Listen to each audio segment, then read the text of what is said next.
Hello friends. दोस्तों, मैं हूं गजेंद्र सिंह राठौड़। आईटीआई वर्ल्ड में आपका बहुत बहुत स्वागत है। आज के इस वीडियो में हम जानेंगे basic fundamental of selection site for construction of various type of buildings. तो आप सभी से रिक्वेस्ट है, इस वीडियो पर आप एंड तक बने रहे। आपको पसंद आता है तो लाइक करें, ज़्यादा से ज़्यादा शेयर करें। चैनल पे आप नए हैं तो सब्सक्राइब करें और बेल आइकॉन को प्रेस करें। आपका कोई भी क्वेरी हो तो कमेंट बॉक्स में लिख के बता सकते हैं। कोई करेक्शन हो तो भी कमेंट कर सकते हैं। तो चलिए स्टार्ट करते हैं, देखते हैं बेसिक फंडामेंटल। और ये टॉपिक इस बार नया ऐड किया गया है। प्रीवियस 2018 का जो सिलेबस था उसमें नहीं था, उसमें ओनली बिल्डिंग बायलॉज था। Basic principles of building planning, मूलभूत सिद्धांत देखिए इसके क्या क्या रहते हैं। एस्पेक्ट्स, अभिमुख्यता का महत्व। यह भवन की बाहरी दीवारों में खिड़कियों और दरवाजों से संबंधित व्यवस्था है, विशेषकर रिहायशी भवनों में, ताकि व्यक्ति को धूप, हवा आदि का आनंद मिल सके और भवन में स्वच्छ परिस्थितियां बनी रहे। कमरे का देखिए एस्पेक्ट्स। कमरे में प्रकाश और हवा की दिशा ही उस कमरे की अभिमुख्यता होती है, और रिहायशी भवन में प्रत्येक कमरे के लिए विशेष अभिमुख्यता आवश्यक होती है। मीन्स कौन से दिशा में गेट होगा, उसका फ्रंट गेट होगा, विंडो होंगे, इस टाइप से अभिमुख्यता के प्रकार। बैठक, लिविंग रूम या डाइनिंग रूम दक्षिण या दक्षिण पूर्व दिशा, ताकि ठंडे मौसम में सूर्य की किरणें आ सकें। बेडरूम पश्चिम या दक्षिण पश्चिम दिशा, ताकि रात्रि की ठंडी हवा आ सके। रसोई घर पूर्व दिशा में, ताकि सुबह की ताज़ा हवा और प्रकाश मिल सके। तो एस्पेक्ट्स के क्रॉसपॉन्डेंस में जो ये डायरेक्शन दिशा दी हुई है, वो आप विशेष ध्यान रखें इनका। स्टोर, व्याख्यान कक्ष, अध्ययन कक्ष उत्तर दिशा, क्योंकि यहाँ सूर्य की सीधी किरणें नहीं आती। बरामदा और छज्जा, गर्मियों में सूर्य की गर्म किरणों से बचाने के लिए शयन कक्ष, बैठक कक्ष, भोजन कक्ष आदि के सामने बरामदा या खिड़कियों पर छज्जा लगाया जाना चाहिए। प्रोस्पेक्टस देखिए, दृश्य विस्तार, भवन की सुंदरता बढ़ाना और अवांछनीय दृश्यों को छिपाना। ठीक है, ये कुछ मेन बैकग्राउंड है ताकि आप समझ सकें आगे सिलेक्शन क्राइटेरिया डिफरेंट बिल्डिंग्स के लिए कैसे रहता है। तो इसमें जो डायरेक्शंस दी गई है गेट के लिए, फ्रंट उनका किधर बनाना चाहिए वो आप ध्यान रखें। ठीक है। प्राइवेसी, विशेष रूप से रिहायशी भवनों में उचित एकांतता बनाए रखना महत्वपूर्ण है। एकांतता को दो भागों में बांटा गया है, internal privacy, external privacy. Internal, कमरे को दूसरे कमरों या प्रवेश द्वार से अलग करना, जैसे पर्दे या उचित स्थान पर दरवाजे का प्रयोग। एक्सटर्नल, भवन या सड़क के पास के भवनों से अलगाव पेड़ लगाने से प्राप्त की जा सकती है। बेल वगैरह, पेड़ पौधे, ये सब लगा के एक्सटर्नल प्राइवेसी। ग्रुपिंग देखिए, ग्रुपिंग टर्म पूछा जा सकता है कि ग्रुपिंग बिल्डिंग से रिलेटेड क्या, इसका क्या मीनिंग है। इकाइयों को एक दूसरे से संबंधित होना और उनका वांछित उपयोग। भवन की इकाइयों, कमरे, रसोई, शौचालय इस प्रकार के लेआउट किए जाते हैं कि वे एक दूसरे से संबंधित रहे, उनका वांछित उपयोग संभव हो। उदाहरण, भोजन कक्ष में रसोई घर के पास होना चाहिए, शयन कक्ष को रसोई घर से दूर होना चाहिए। उचित समूहन में सभी इकाइयों का पारस्परिक संबंध और सामीप्य बना बनाना जरूरी है। ठीक है, इसे एक दूसरे से सर्कुलेशन कहा जाता है, ये पूछा भी गया है क्वेश्चन। ठीक है। रूमिनेस, क्षेत्रफल में मितव्यता और अधिक उपयोग। कमरे के क्षेत्रफल में मितव्यता रखते हुए अधिकतम उपयोग किया जाना, ताकि कोई भी हिस्सा व्यर्थ न जाए। तो कमरे की लंबाई चौड़ाई दिया गया है। लंबाई जो होती है, लंबाई चौड़ाई से 1.2 से 1.5 गुना अधिक होनी चाहिए। अत्यधिक लंबाई के कमरे का प्रभाव खराब हो जाता है। फर्नीचर की आवश्यकता, कमरे के उपयोग के अनुसार फर्नीचर की आवश्यकता, लेकिन बहुत ज़्यादा नहीं होना चाहिए ताकि बाधा उत्पन्न ना हो। सैनिटेशन, स्वच्छता के तीन मुख्य घटक हैं। वेंटिलेशन, ये आपको अलग से पॉइंट भी दिया गया वेंटिलेशन के लिए। शुद्ध वायु के लिए उपयुक्त समांतन मीन्स वेंटिलेशन आवश्यक है। इससे नेचुरल और आर्टिफिशियल दो टाइप के हैं। नेचुरल में देखिए आपका प्राकृतिक ताज़ा हवा के प्रवेश व दूषित हवा निकासी के लिए खिड़कियां, रोशनदान आदि वेंटिलेटर्स, वातक का उपयोग किया जाता है। ठीक है। और आर्टिफिशियल में विभिन्न पद्धतियों जैसे प्लेनम पद्धति, निर्वात पद्धति, संतुलक पद्धति और वातानुकूलन प्रणाली, एसी वगैरह का यूज किया जाता है। लाइट देखिए, लाइट में सूर्य का प्राकृतिक प्रकाश हो गया, रोगाणुओं को नष्ट करता है और स्वास्थ्य को बढ़ावा देता है। परावर्तित सूर्य प्रकाश तहखानों और भीतरी कमरों में सूर्य की रोशनी को परावर्तित करके लाया जाता है। आर्टिफिशियल बड़े भवनों में ट्यूबलाइट या बल्ब द्वारा प्रदान किया जाता है। स्वच्छता क्लीननेस देखिए, ये सेकंड उसका पार्ट हो गया। भवन में धूल का जमा होना, उसका उपाय जैसे स्वच्छ फर्श, जाली रहित आंतरिक दीवारें, उचित सफाई व्यवस्था। स्नानघर, शौचालय, सिंक की स्वच्छता की आवश्यकताएं। ठीक है। सार्वजनिक भवनों में अलग अलग सुविधाएं जैसे पुरुष और महिलाओं के लिए अलग मूत्रालय और शौचालय, नालियों, कांचित टाइल्स और उचित सफाई योजनाएं। सार्वजनिक भवनों में महिलाओं और पुरुषों के लिए अलग मूत्रालय व शौचालय की व्यवस्था अलग अलग होनी चाहिए। इसके अकॉर्डिंग ये दिया गया है 25 पुरुष या 40 महिलाओं पे एक शौचालय और 100 पुरुष या 100 महिलाएं पे एक मूत्रालय की व्यवस्था होनी चाहिए। सर्कुलेशन देखिए, परिसंचरण, एक ही मंजिल के भीतर आवागमन जैसे कॉरिडोर, हॉल, बरामदा, ऊर्ध्वाधर, वर्टिकल बरामदा, इसमें वर्टिकल संरचना दिया गया है। विभिन्न मंजिलों के बीच आवागमन जैसे सीढ़ियां और लिफ्ट। तो ये जो टर्म दिए गए हैं, टर्म से रिलेटेड एमसीक्यू पूछा जाता है। और परिसंचरण आया हुआ भी है, शायद 18 या 12 किसी एक में आया है ये सिमिलर। भीतर जो आवागमन है जैसे कॉरिडोर, हॉल, उसको सर्कुलेशन कहते हैं। इसी प्रकार से और ऊपर आपने टर्म देखे होंगे, ग्रुपिंग है। ठीक है। सैनिटेशन से रिलेटेड 3 घटक पूछे जा सकते हैं, कौन कौन से हैं। ठीक है। और हाईलाइट किए हुए कुछ पॉइंट है। लंबाई चौड़ाई का रेशियो दिया है, कितना मल्टीपल होता है लंबाई। ठीक है।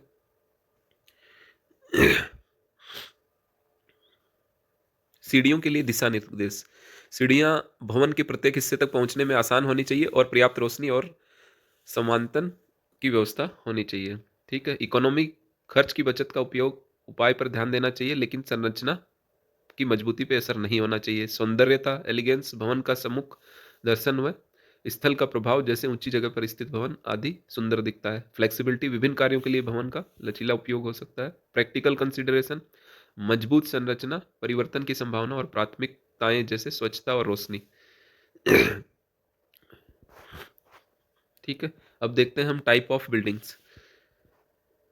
भारतीय राष्ट्रीय भवन कोड 1970 के अनुसार ऑक्यूपेंसी के आधार पर भवन को निम्न प्रकार वर्गीकृत किया गया है।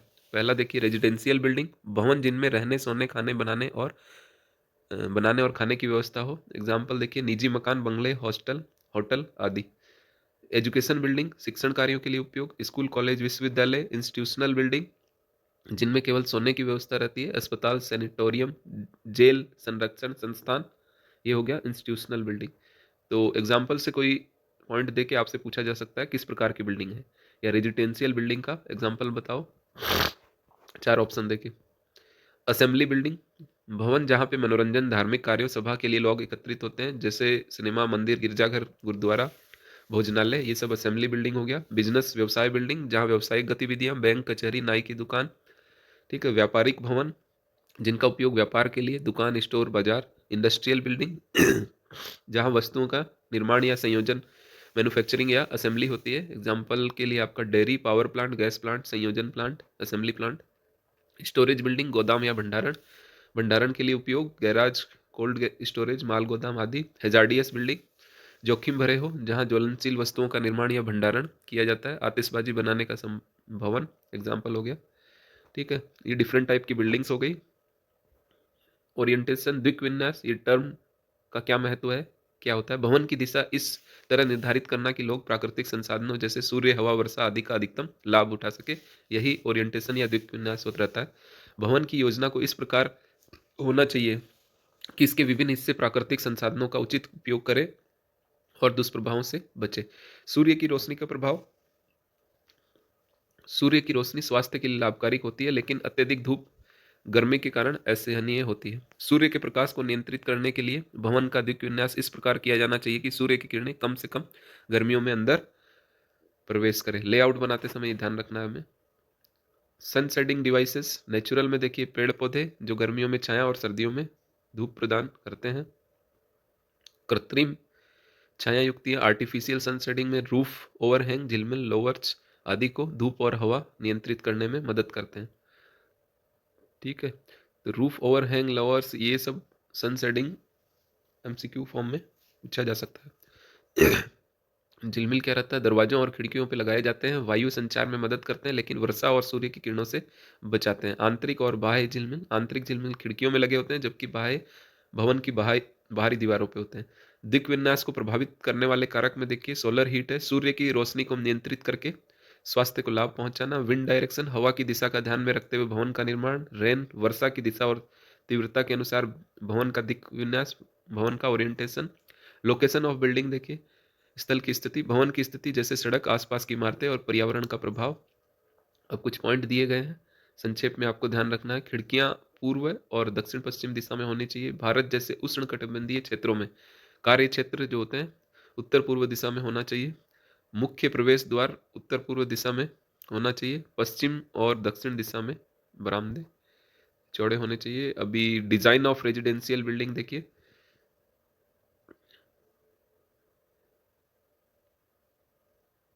वह भवन जिसमें रेजिडेंशियल बिल्डिंग के बारे में बताया गया, वह भवन जिसमें कोई लंबे समय से रहता है, खाता है, सोता है, उसे आवासीय भवन कहते हैं। होटल और हॉस्टल अस्थायी आवास होते हैं, इसलिए आवासीय भवन की द्वितीय श्रेणी में आते हैं। आवश्यक कमरे इनमें क्या क्या होते हैं, इनकी कुछ साइज, हाइट, उसका एरिया, ये सब पूछा जाता है, इनसे क्वेश्चन बनते हैं। Living room, kitchen, dining room, bathroom, toilet, bedroom आदि हो गए निम्न। ठीक है। शयन कक्ष का एरिया दिया गया है, सिंगल पलंग या डबल, सिंगल के लिए 9.5 मीटर स्क्वायर और डबल के लिए 15 मीटर स्क्वायर। शयन कक्ष की संख्या परिवार के सदस्यों के आधार पर शयन कक्षों की संख्या निर्धारित की जाती है। इसमें वॉल्यूम क्षेत्रफल दिया गया है। ठीक है। और डिफरेंट टाइप के भवन दिए। आवासीय भवन का देखिए, प्रति व्यक्ति आयतन घन मीटर में दिया है 9, चिकित्सालय के लिए 30, विद्यालय के लिए 4.5 to 7.5, छात्रावास 28.5, कारखाने 9 to 12। प्रति व्यक्ति क्षेत्रफल वर्ग मीटर। वॉल्यूम देखा, अभी क्षेत्रफल दिया गया है और दीवारों के नीचे का वॉल्यूम दिया गया है, कितने परसेंटेज उसमें कवर रहता है। तो आप ओनली क्षेत्रफल देखिए इसमें सेंटर में जो दिया गया है। ठीक है। जनरली एरिया क्षेत्रफल ही पूछा जाता है। क्लासिफिकेशन ऑफ रेजिडेंशियल बिल्डिंग का क्लासिफिकेशन किया गया है। ठीक है। 4 श्रेणियों में वर्गीकृत किया गया है। डिटेच हाउस, असंबद्ध गृह, एक स्वतंत्र भाग होता है जो एकल परिवार के लिए होता है। सामान्यतः यह एक मंजिला होते हैं, लेकिन आजकल 2 मंजिला घर भी असंबद्ध गृह कहलाते हैं। इसमें सभी कमरे एक ही तल भूतल पर होते हैं। सेकंड देखिए आपका अर्ध असंबद्ध सेमी डिटेच हाउस। यह भवन एक उभयनिष्ठ कॉमन दीवारों के दोनों ओर 2 इकाइयों में बांटा होता है, एक मंजिला या 2 मंजिला हो सकता है। ब्लॉक ऑफ फ्लैट्स, समूहन गृह, एक से अधिक परिवारों के रहने के लिए बनाई गई रिहायशी इकाई जिसमें फ्लैट्स कहा जाता है। फ्लैट्स सामान्यतः 2 कमरे, एक रसोई घर, एक स्नान घर, एक शौचालय होते हैं। इनमें लिफ्ट की सुविधा भी हो सकती है और आकृतियां इनकी एल टाइप, टी, सी, वाई, ई, एच, एक्स के रूप में बनाए जाते हैं। चॉल्स और रो हाउस, बहुत सारी इकाइयां एक दूसरे से लगी होती है जो एक लाइन में बनाई जाती है। इसमें सामान्यतः 2 कमरे, एक रसोई घर, एक स्नान, एक शौचालय होता है। इन भवनों में शौचालय या स्नान घर कॉमन होते हैं। कच्चे घर चॉल से सस्ते होते हैं, फ्लैट से ज़्यादा सस्ते होते हैं। अभी देखिए आवासीय भवन में विभिन्न अवयवों का विवरण इम्पोर्टेंट है। इससे रिलेटेड जो इम्पोर्टेंट पॉइंट है हाईलाइट किए गए हैं आपको। किचन, रसोई घर, खाना पकाने, खाद्य सामग्री रखने, कभी कभी खाने की व्यवस्था भी रहती है इसमें। इसका आकार देखिए, सामान्य 3.6 to 2.4 मीटर। यदि खाना खाने की व्यवस्था हो तो टोटल इसका क्षेत्रफल 17 मीटर हो सकता है। कार्यकारी मेज 0.5 मीटर चौड़ी, 2 मीटर लंबी और हाइट दिया गया है 0.75 से 0.8। चूल्हा रेंज फर्श से दिया गया है 60 to 75 सेंटीमीटर हाइट पे। सिंक का आकार स्टैंडर्ड आकार दिया गया है आपको 16 to 45 इंटू 25 और उत्तर पूर्व दिशा में। इसी तरह बाथरूम और लैट्रिन देखिए, स्नान घर 1.5 इंटू 1.5। ठीक है। और न्यूनतम आकार दिया है 1.5 इंटू 1.2, हाइट दिया 2.25 और शौचालय का न्यूनतम आकार दिया गया है 1.2 into 0.9 metre. Exhaust fan, ventilator की व्यवस्था होनी चाहिए। बेडरूम 4x3, क्षेत्रफल 9.5, चौड़ाई 2.4 और दिशा पश्चिम दिशा में होनी चाहिए। दिशा और एरिया आप ध्यान रखिए इनका। ठीक है। आवासीय भवन की अन्य इकाइयाँ drawing room, dining room, guest room, store, dressing, इनसे रिलेटेड इंपॉर्टेंट पॉइंट दिए हैं। स्टोर रसोई के पास होना चाहिए। गेस्ट रूम बरामदे के सामने की तरफ, डाइनिंग रूम रसोई के पास, ड्राइंग रूम अच्छी हवा प्रकाश के साथ मध्य में स्थित, ड्रेसिंग रूम शयन कक्ष और स्नान घर के पास।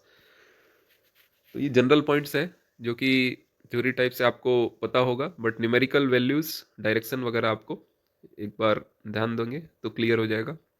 बरामदा 2.4 टू 3 मीटर चौड़ा। गैरेज और सर्वेंट क्वार्टर, मकान के पीछे अलग ब्लॉक में। कॉरिडोर, विभिन्न कमरों तक पहुंचने के लिए रास्ता। पोर्च, भवन के सामने सुंदरता बढ़ाने के लिए। बॉक्स रूम, केंद्रीय भाग में कीमती सामान रखने के लिए। कक्षों की न्यूनतम ऊंचाई दिया गया है। सामान्य कमरे 2.75 मीटर। स्नान घर और ये क्लीनिंग के लिए है। नौकर का कमरा 2.4 मीटर। रसोई 2.75। मुख्य भवन का तल 60। सामान्य कमरों के लिए तल 30। Courtyard garage 15 centimetre height.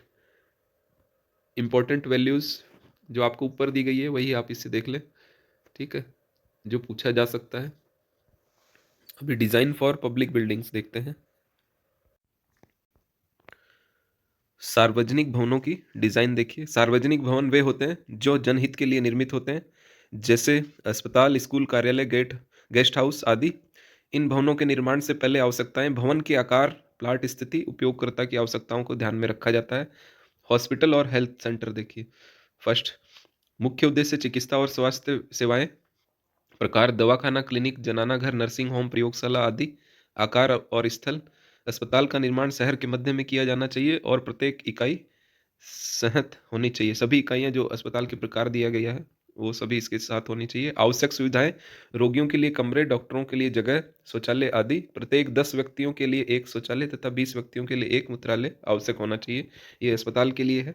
आकार, अस्पताल के भवन का आकार प्लाट के 25% तक होना चाहिए। 100 वर्ग गज है मान लो तो 25 वर्ग गज में उसका निर्माण होना चाहिए, बाकी स्पेस रहना चाहिए उसमें। प्रत्येक कक्ष की ऊंचाई 3.3 मीटर से कम नहीं होनी चाहिए। खिड़की का क्षेत्रफल फर्श से 20% से कम नहीं। सीढ़ी की किसी भी कक्ष से अधिकतम दूरी 15 मीटर से अधिक नहीं होनी चाहिए।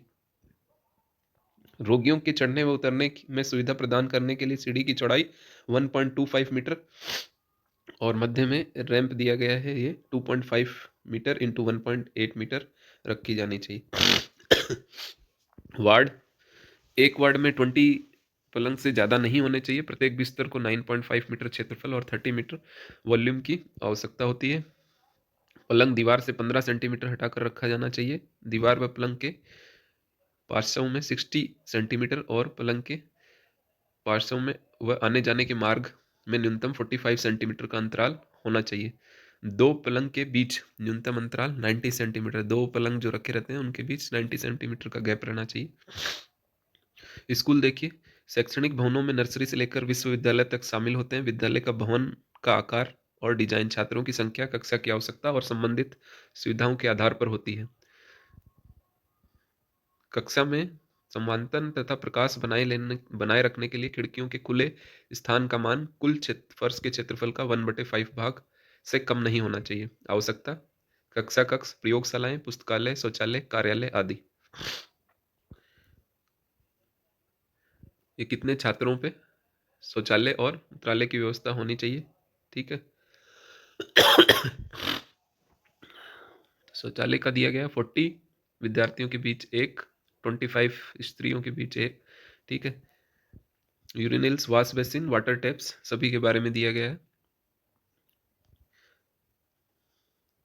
आकार देखिए, 6000 से 12,000 मीटर स्क्वायर और उच्च विद्यालय के लिए 20,000 मीटर स्क्वायर। ये प्राथमिक के लिए, देन उसके बाद उच्च के लिए 20,000। भवन का निर्माण सेम 25% से अधिक एरिया में नहीं होना चाहिए। शिक्षण भवन 2 मंजिल तक बनाए जाने चाहिए। कमरों की ऊंचाई 3.6 मीटर से कम नहीं रखी जानी चाहिए। कक्षा कक्ष की ऊंचाई 4.2 से 4.8 मीटर तक रखी जा सकती है, तो मिनिमम 3.6 दे दिया गया है।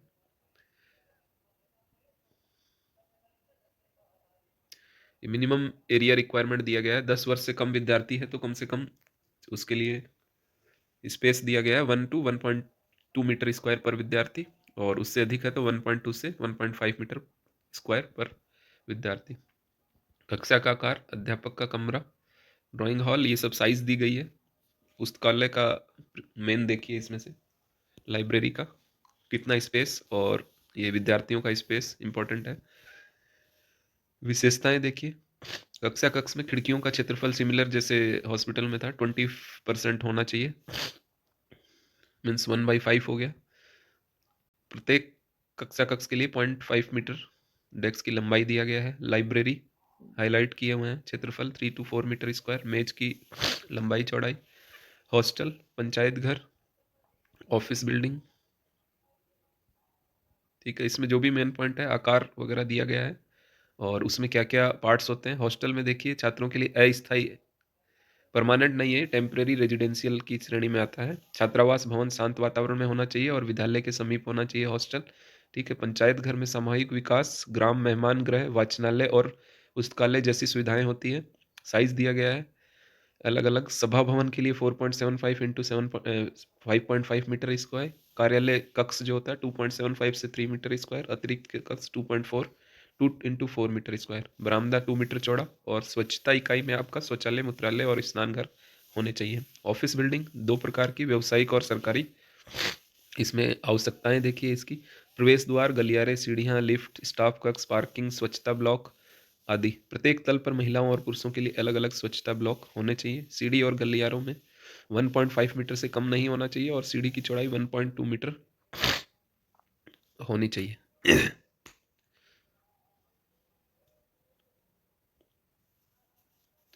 स्वच्छता इकाई कितने पे कितना होना चाहिए ये दिया गया है। ये बुक से, सिविल ड्राफ्टमैन के बुक से रेफरेंस लिया गया है, टेबल जो दी गई है। ठीक है, शौचालय दिया गया है 25 पे 1 और महिलाओं के लिए 15 पे 1। मूत्रालय दिया गया है संख्या के हिसाब से। वॉश बेसिन दिया गया है 25 के लिए 1, दोनों में, महिलाएं चाहे पुरुष।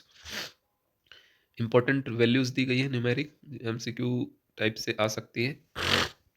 अस्पताल क्षेत्रफल में 25% प्लाट क्षेत्रफल का निर्माण किया जा सकता है। कक्ष की ऊंचाई 3.3 मीटर। ठीक है, ये पॉइंट्स ऑलरेडी आपको ऊपर बताए गए हैं, उनमें से कुछ जो एमसीक्यू फॉर्म में बन सकते हैं वो पॉइंट्स फिर से रिपीट किए गए हैं।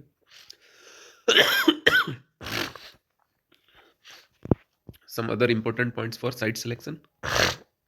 ठीक है, ये भी इंपॉर्टेंट है, साइट सेलेक्ट करते हुए हमें क्या क्या ध्यान रखना चाहिए। कॉमन पॉइंट दिए गए हैं ये। ठीक है, साइट सिलेक्शन, स्थल को मुख्य सड़कों से अच्छी तरह जोड़ना चाहिए। प्राकृतिक आपदाओं, फ्लड, अर्थक्वेक से सुरक्षित स्थान चुने।